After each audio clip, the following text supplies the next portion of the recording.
बजावे हाय ओए शराब बजावे हाय पांडे जी सीटी बजावे हाय ओए शराब बजावे हाय पांडे जी सीटी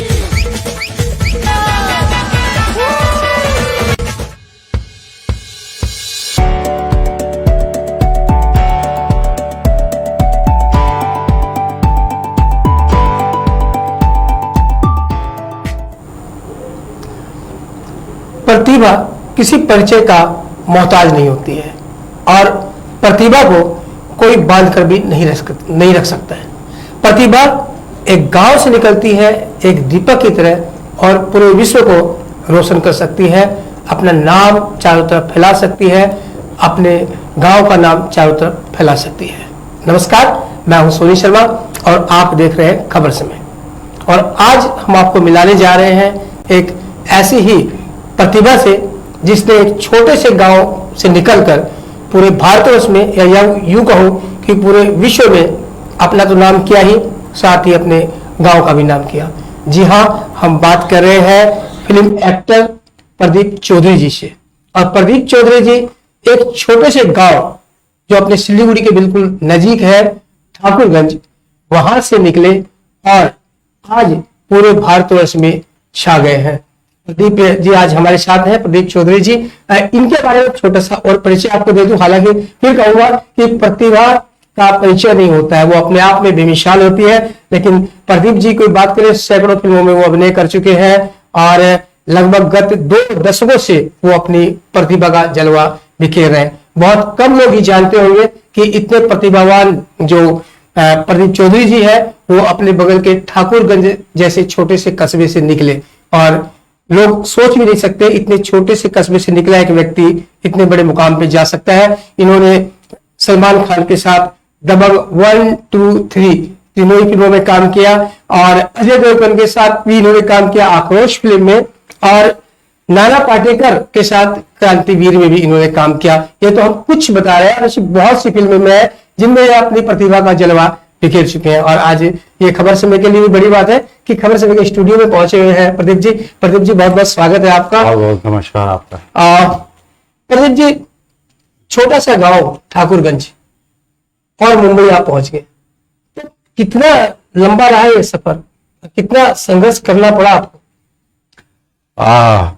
बात संघर्ष की अगर करते हैं ना तो संघर्ष, अभी कल ही मेरी बात हो रही थी, हमारे ठाकुरगंज क्षेत्र के ही खुद यंग जनरेशन के बच्चे आए थे कुछ बातचीत करने, इंटरव्यू लेने। तो मैंने उनसे यही कहा कि संघर्ष जो है ना, ये शब्द मुझे बड़ा अटपटा लगता है अपने जीवन में। संघर्ष क्या है? संघर्ष आप मतलब हर चीज के लिए संघर्ष है। ऐसा थोड़ी है कि आप इस फील्ड में जाना चाह रहे हैं तो संघर्ष नहीं है। संघर्ष तो जीवन में हर जगह संघर्ष है, हर चीज के लिए संघर्ष है। आप मतलब एक छोटा सा काम शुरू करने जाए वहां भी संघर्ष है, वहां भी कंपटीशन है। आप सपोज आप हैं पत्रकारिता में हैं, आपके जीवन में संघर्ष नहीं? बिल्कुल हाँ, है संघर्ष ना। आपने सोचा होगा, सपना देखा होगा कि मुझे जो है पत्रकार बनना है, एक सपना देखा आपने, उसके अनुसार जो फिर चलना शुरू किया आपने। तो संघर्ष मुझे अच्छा नहीं लगता है। मुझे लगता है कि ये यात्रा है आपके जीवन का। आपने कुछ सोचा कि जीवन में मुझे कुछ करना है और उस यात्रा पे निकल गए, तो ये चीजें हैं।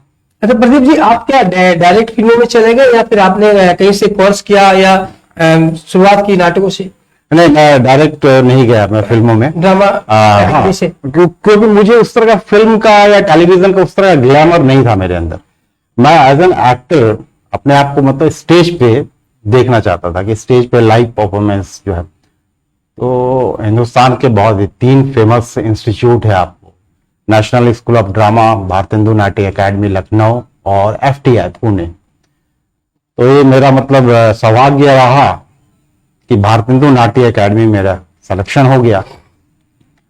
और पहली बार मतलब आज तक के इतिहास में भारतेंदु नाट्य एकेडमी में हमारे क्षेत्र से कोई नहीं गए थे। तो मेरे लिए भी खुशी की बात थी कि चलो यहाँ सिलेक्शन हुआ। तो वहां से ट्रेनिंग ली हमने। ट्रेनिंग के बाद फिर उसके बाद प्रोफेशनल रेपर्टरी किया वहीं 1 साल का। उसके बाद फिर मुंबई की यात्रा की। हालांकि मैं करना चाहता था थिएटर ही। तो प्रदीप जी, मुंबई में सबसे पहला मौका कब मिला?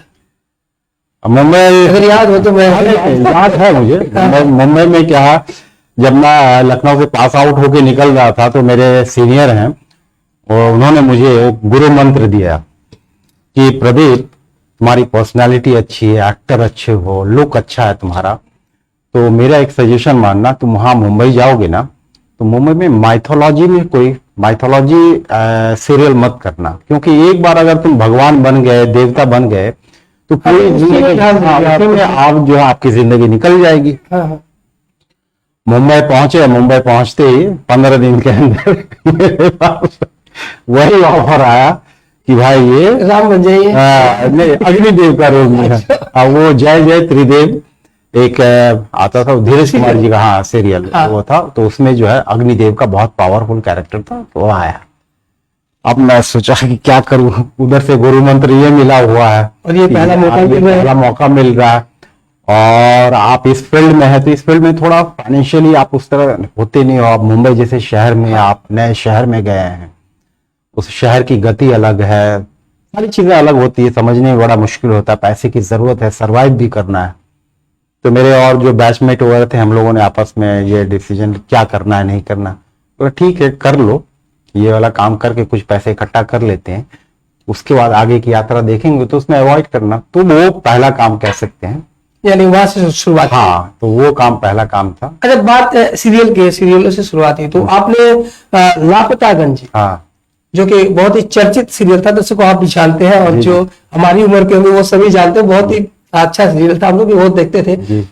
लापतागंज में भी आपने रोल किया, तो कौन सा रोल था वो? नहीं, लापतागंज का बड़ा वो दिलचस्प कहानी है उसकी। लापतागंज के डायरेक्टर हैं अश्वनी धीर जी, उनसे मेरा परिचय था नहीं, तो मेरे एक मित्र उसमें काम कर रहे थे, तो हमने बताया था, शेयर किया, सभी लोग लगे हुए हैं अपने अपने तरीके से, और उनको मालूम था कि भाई अभी जो आए हैं इनकी हालत जो है अच्छी है नहीं, काम की जरूरत है, पैसे चाहिए भाई, सरवाइव करना है। तो हमने बताया ऐसा ऐसा मामला है, बोला ठीक है मैं अप्रोच करता हूं, तो वहां जो है फिर कास्टिंग वाले से अप्रोच किया उन्होंने। तो जिस कैरेक्टर के लिए मुझे बुलाया गया था, उस कैरेक्टर का कोई डायलॉग ही नहीं था, बस ये था कि आप जाओगे वहां काम करोगे, आपको 2000 या 2500 रुपये उसके मिल जाएंगे, उस 2500 से कुछ दिन आपके चल जाएंगे, तो उसके लिए बुलाया गया था, उसमें कोई संवाद नहीं। और ये चलो ठीक है, एक मौका तो दो। कहते हैं ट्रेन में पाँव रखने की जगह तो मिले। तो मैं गया वहां और मुझे सीन दिया गया, मैं सीन देखा, मेरे कुछ लाइंस वगैरह नहीं थे, तो फिर मैंने उस कैरेक्टर को इम्प्रोवाइज किया, और कैरेक्टर को इम्प्रोवाइज करके एक बंगाली कैरेक्टर बनाया, बंगाली टीचर का कैरेक्टर बनाया, और उसमें मैं इम्प्रोवाइज, डायरेक्टर ने एक्शन बोला, मैं इम्प्रोवाइज करना शुरू किया, और इस कदर वहां वो माहौल बन गया कि डायरेक्टर ने भी कट नहीं बोला कि भाई इस कैरेक्टर का कोई लाइन्स नहीं है, ये क्यों बोले जा रहा है, उन लोगों को बहुत मजा आ रहा था। तो वहां से उनको लगा कि नहीं, इस जो है कुछ है, कुछ इनका जो है यूज कर सकते हैं। प्रतिभा तो, हाँ प्रतिभा की कमी नहीं है सर, मौके की बात, मौका नहीं मिलना, तो लगा कि नहीं हाँ ये जो है फिट बैठते। फिर वहां से मेरी यात्रा शुरू हुई, तो करते करते करते मैंने 95 कैरेक्टर पूरे लापतागंज में, हाँ 95 कैरेक्टर्स उसमें प्ले किया। कौन सा ऐसा कैरेक्टर है जो उसमें मैंने नहीं किया?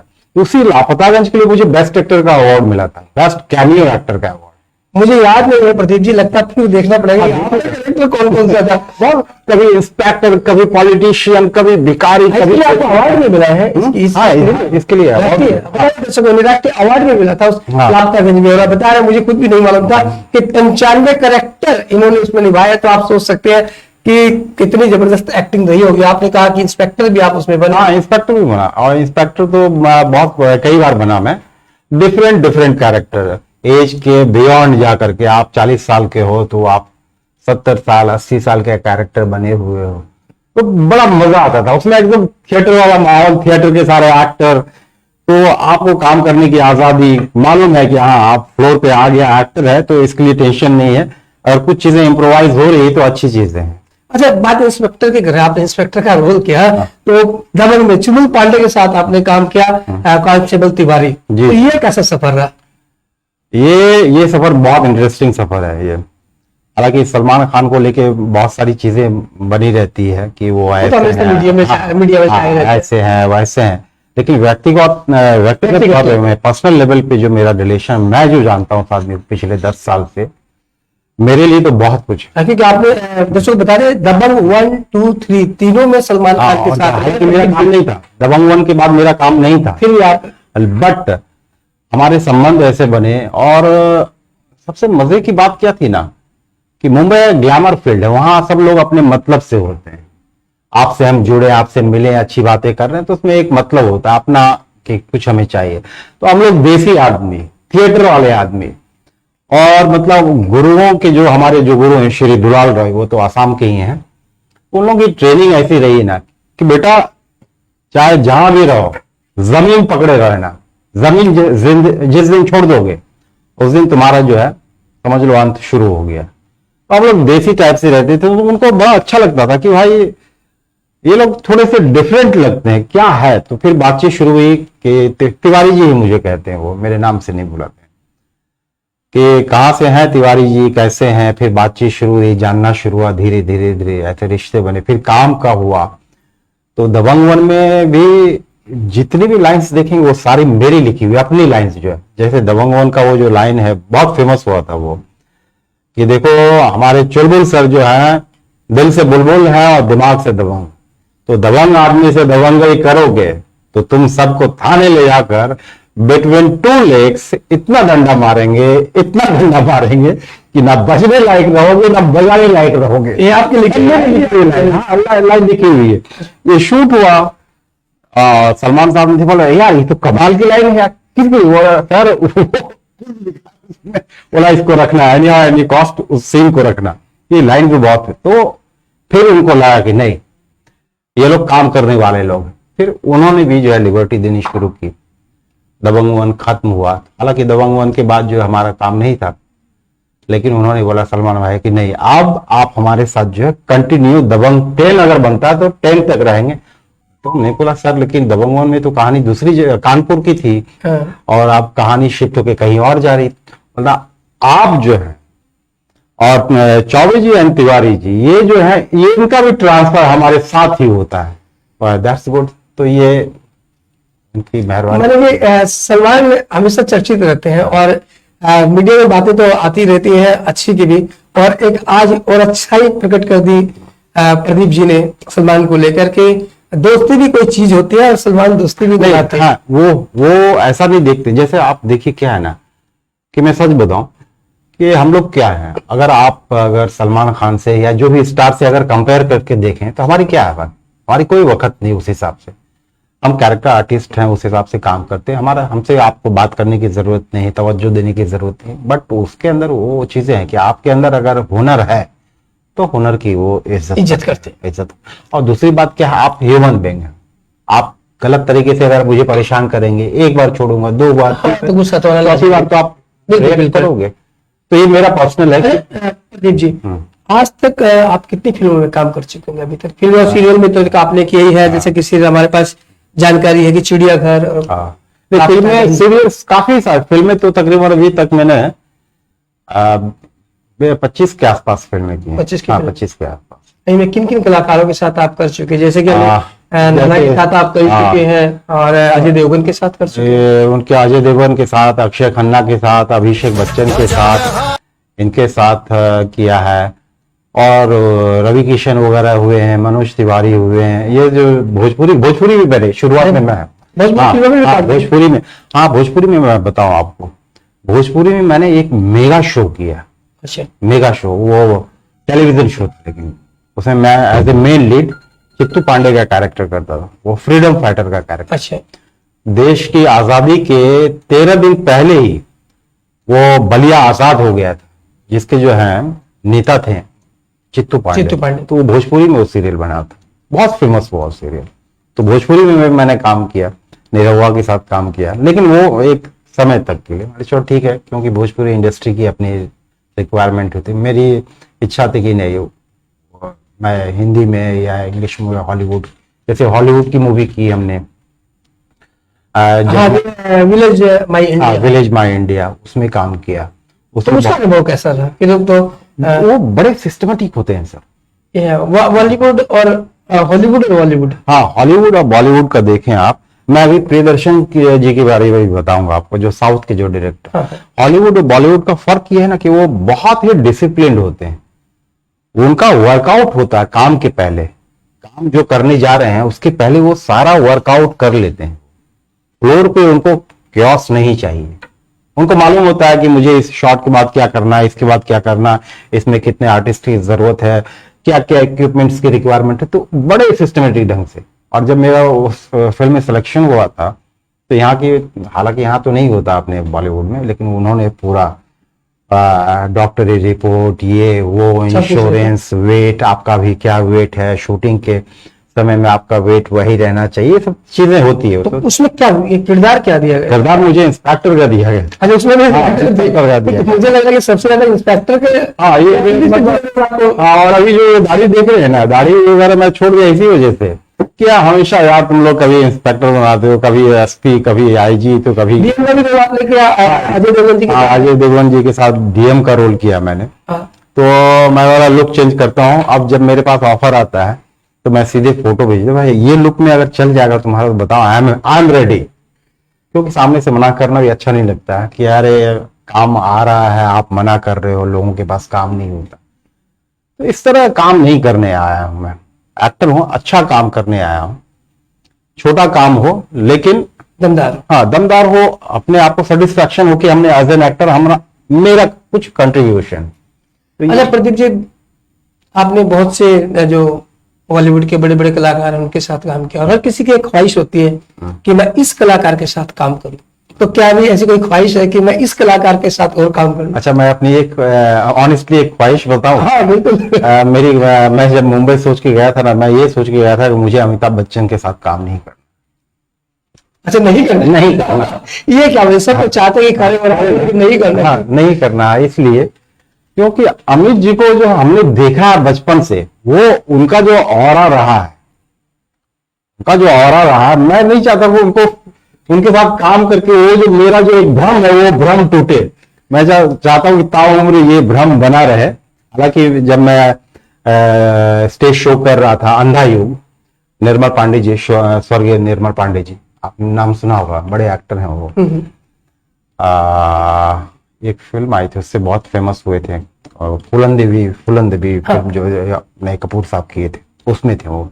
तो उनके साथ अंधा युग कर रहा था, तो अश्वत्थामा का कैरेक्टर उसमें मैं कर रहा था।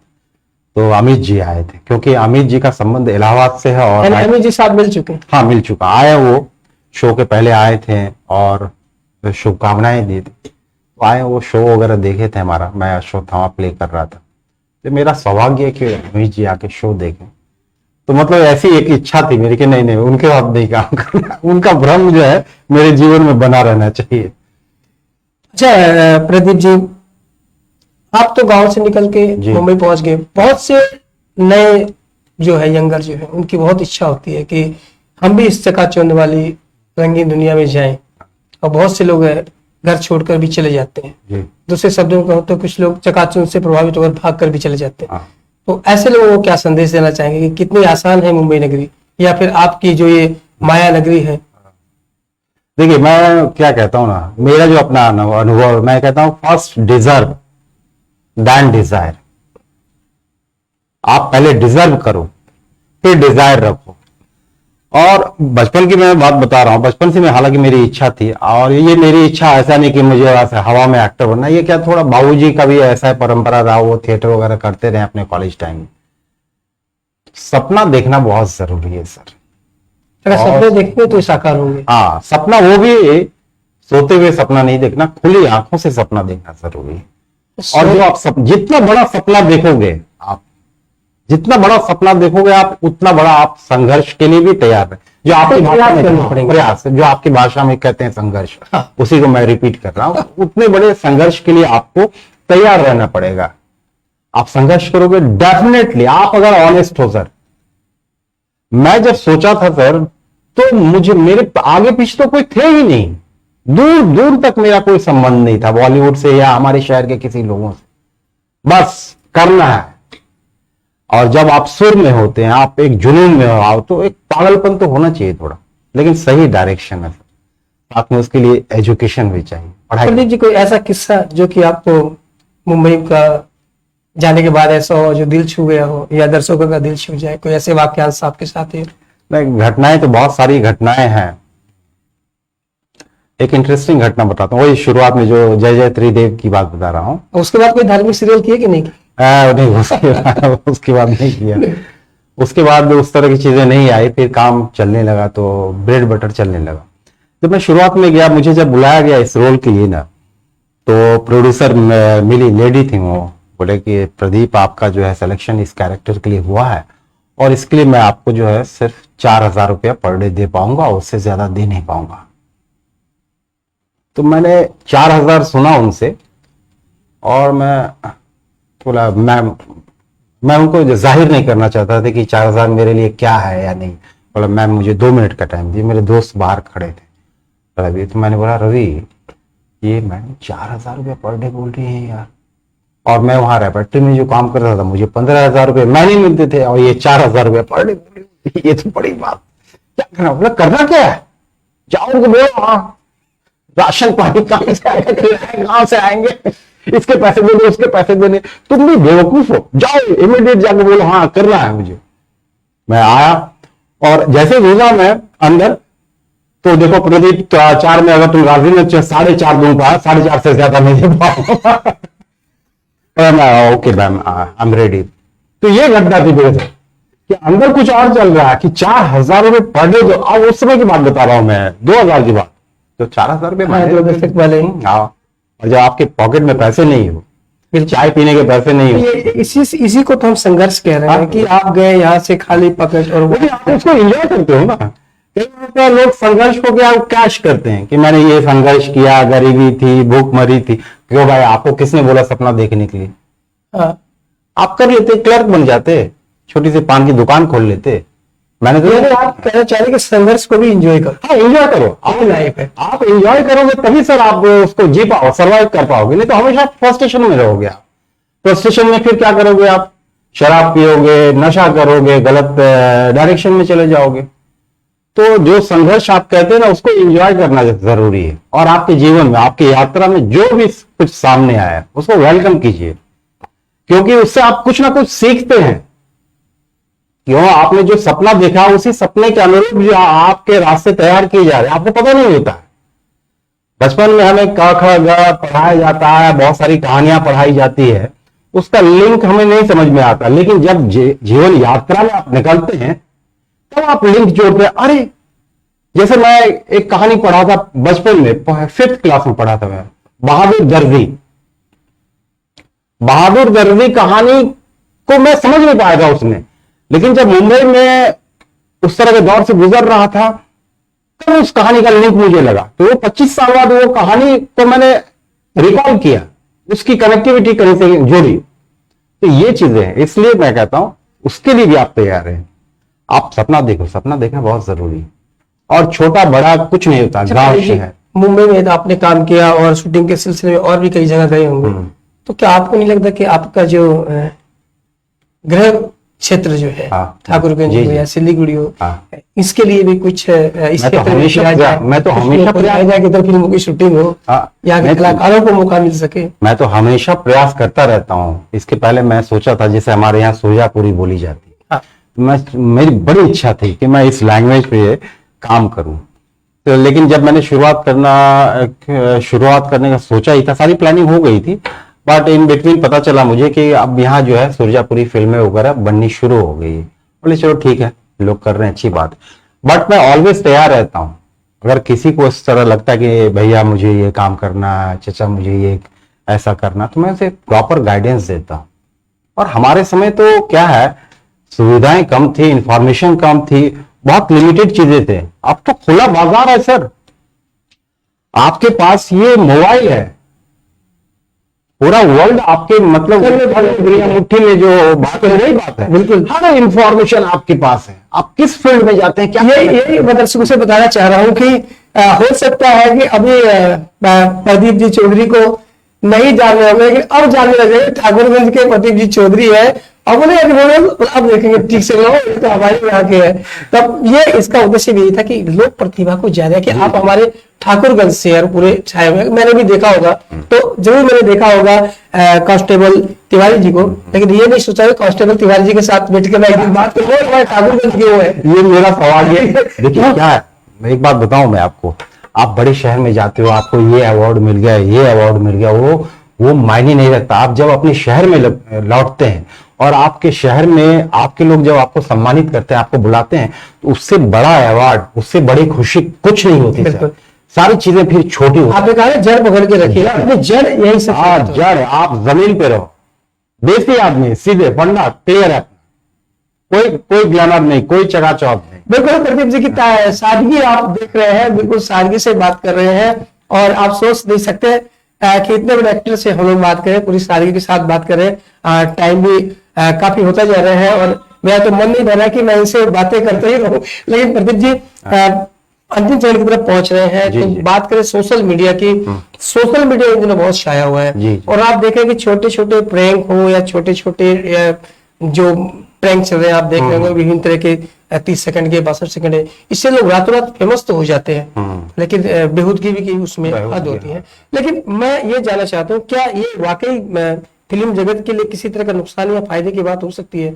फायदा इतना कह सकते हैं कि इसमें कहीं कहीं मतलब प्रतिभा आ जाती है, लेकिन प्रतिभाओं की आयु भी 30 सेकंड जितनी होती है, एक दिन चर्चित होते हैं, फिर कुछ महीनों बाद वो मिल जाते। मैं समझ गया। ये जैसे क्या है ना, मुझे क्या लगता है, मैं चीजों को जो है ना बहुत नेगेटिव तरीके से नहीं देखता हूँ। जैसे कोई भी आविष्कार देखें दुनिया में, कोई भी आविष्कार हुआ, उसका कुछ अच्छा होता है, कुछ बुरा होता है।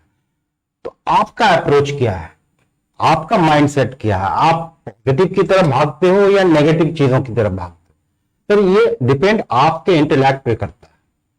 और मान लिया अगर आप नेगेटिव की तरफ भाग रहे हैं, तो जो पॉजिटिव लोग होते हैं उनकी जिम्मेवारी होती है, जिम्मेदार होते हैं, वो उनको थोड़ा गाइड करे।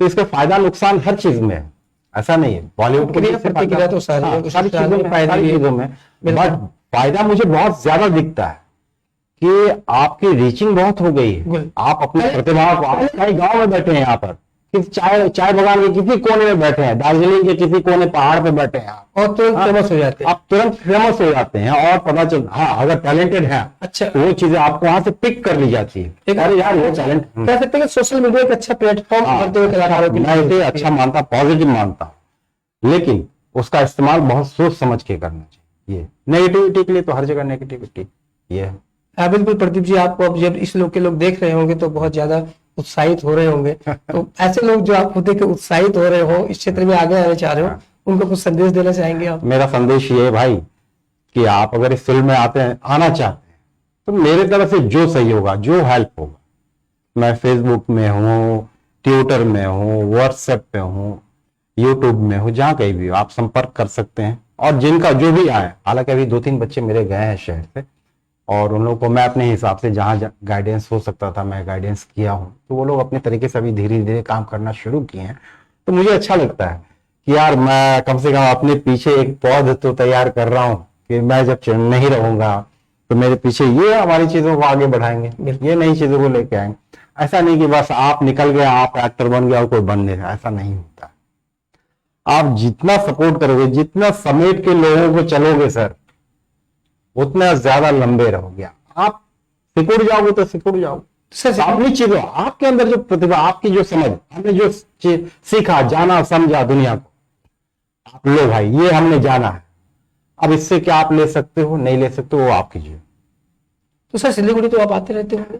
हाँ, सिलीगुड़ी तो मैं आता ही हूँ, जब भी आता हूँ तो यहाँ सिलीगुड़ी आता हूँ और घूमता फिरता हूँ, पुरानी चीजों को याद करता हूँ। जैसे अभी मेरे दोनों दोस्त आए, दोस्त भी आए अभी? हाँ, लंगोटिया आए, पूरे लोग आए हुए हैं अपने स्टूडियो में भी आपके साथ। तो मैं भी निकलूंगा, फिर कुछ जगह जाऊंगा, घूमूंगा, फिर खाऊंगा। यहाँ एक होटल है, बहुत छोटा सा होटल है यहाँ। अच्छा। हम लोग स्कूल के टाइम में आया कर, 20-25 साल मिस करते हो? हाँ, मैं मिस करता हूँ। आपने पढ़ाई सिलीगुड़ी से की है? नहीं, पढ़ाई सिलीगुड़ी से नहीं, लेकिन के समय में आते थे? हाँ, स्कूल के समय में, जैसे छुट्टी उट्टी हुई या बंक मार के, तो थोड़ी सी आवारागर्दी भी होती थी। ऐसा नहीं है कि पढ़ाई में एकदम उस कदर थे, हालांकि उतनी दिलचस्पी नहीं थी पढ़ाई में, बट बंक मारो होते, कभी दुर्गा पूजा वगैरह में आया करते थे। एक छोटा सा यहाँ होटल है, वो आज भी बरकरार है, बहुत तो मैं जब भी आता हूँ तो वहां जाता हूँ, तो वहां खाना खाता तो आज भी वहां जाएंगे? हूँ। आज भी वहां जाऊंगा, खाना खाऊंगा। बहुत खूब।